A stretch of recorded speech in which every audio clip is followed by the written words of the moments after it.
Kung mahilig ka sa chili garlic oil, para sa'yo ang video na ito. Kahit wala kang siomay na paglalagyan, pwedeng iulam. Baka naman pwede nyo pa ring pagkakitaan. Kaya, let's get it on!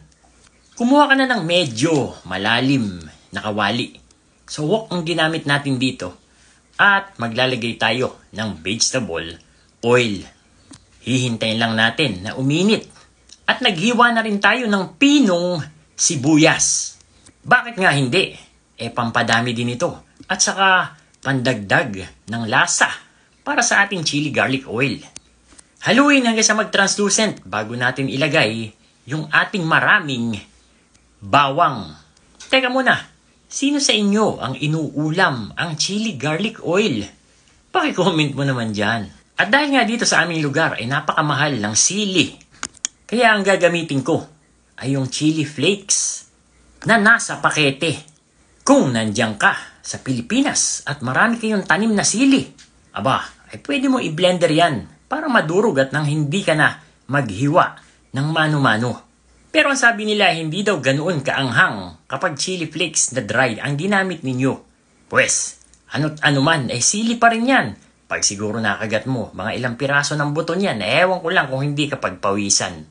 Hiniyan na nga natin na ma-absorb ng mga chili flakes ang ating oil. At saka natin lalagyan ng brown sugar para pambalance ng lasa. Meron din tayong liquid seasoning. At syempre, lalagyan natin yan ng konting sesame oil, pampabango. At para siguradong talagang napakaanghang nitong ating gagawin, naglagay na rin tayo ng chili powder.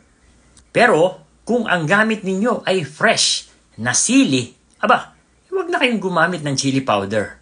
Or pwede nyo lagyan ng paprika para medyo mapula ang kanyang kulay at attractive sa paningin kung ito ay iyong gagawing pangtinda.